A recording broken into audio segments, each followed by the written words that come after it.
Video pins on Pinterest. Do they actually work? Hey there, I am Kate Ahl from Simple Pin Media. We have been doing Pinterest marketing now for 11 years, and we work with content creators and e-commerce sellers. And our goal here is just to give you both education and my opinion, and also our expert advice as to having worked with clients in this space. And one of the questions we got recently from somebody was, do video pins actually work on Pinterest? So let's dive in.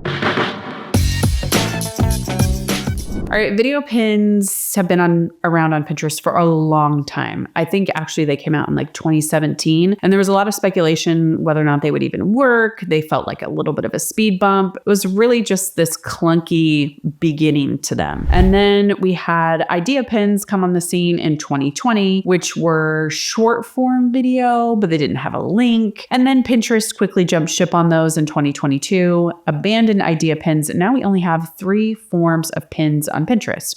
We have video pins, we have image pins, and we have product pins. So video pins, if you're going to use them at all, they need to be less than a minute, and they need to lead people someplace where they can watch a longer form video. So that's just kind of like best practice. Now, in theory, do they actually work? All right. So when video pins were kind of moving from idea pins into just video pins, we saw some of our clients really get a bump off of them. They were doing really well, and then all of a sudden they really weren't. So I just took some time to scroll through my own Pinterest feed, and I will tell you that videos are primarily only showing up in ads. So that makes sense. If you want to give context to your product, if you are a travel company, you want to show the scenery around where people are going to be traveling. I've seen them with car ads. I've seen them also with course ads. I get quite a bit of those.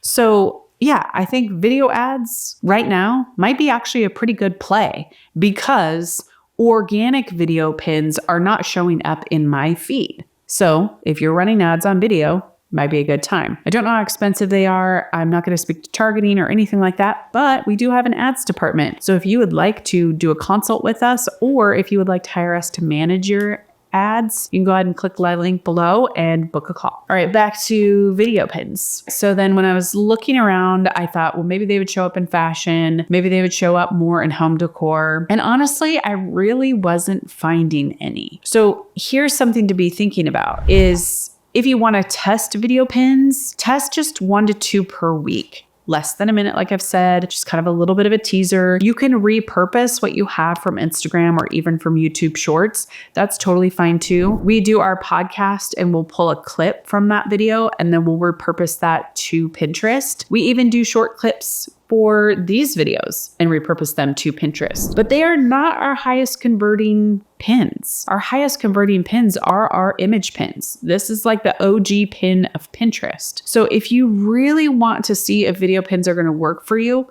here's what I suggest. Create 1 to 2 per week. You can even do 2 to 3 per week, maybe even 1 per day. You can decide on your cadence. Do it for a full 2 to 3 months and then see how they performed. Look at the comparison between that and an image pin. Did people click on them? Are they showing up in your analytics as something that got saved or that got outbound clicks? Those are 2 really good key indicators to show like if people like them or not. But if you're not getting any of those, then I would just go with a general repurpose strategy that if you're going to create a short form video to promote something that's going to go on Instagram, TikTok, Facebook, YouTube, that you can also put it on Pinterest as well. It's just another part of what you're putting out there. But I wouldn't rely on video pins for a really successful strategy in Pinterest. I just probably wouldn't waste a lot of time right now. That being said, remember what I said in the beginning about being an uptick and a down and an up and a down? That can happen on Pinterest. We do have somebody that we know that is in the food space. Her video pins go crazy. They do really, really well. Somebody in her same niche in the food space does video pins. They do really, really, really terrible. So that being said, these are 2 people in the same niche getting very different results. Hence, why you have to test it. All right, if you want to do video pins, here are the specs I'm going to give you. We will leave this down below, but minimum 4 seconds, There you go. Maximum 5 minutes. And aspect ratio is 9:16 or 1080 by 1920 pixel size. So there are some safe zones too. And when you upload it, it will show you kind of this guide of the safe zone as well. But title character count is 100 characters. Text box character count is 250. Anyway, we're going to leave these here below. The same things apply when it comes to keywords. You want to make sure that you have a description that is 500 characters and that uses, you don't have to have the full 500 characters, but that uses keywords in that, because the algorithm will read the description, the user will engage with the video. So test it out, see if it works for you. If you are not making this a part of your strategy, it's okay to put it into it, but just don't make it a major part of your strategy. Alrighty, next up, watch what my content strategy is going to be for Pinterest in 2025.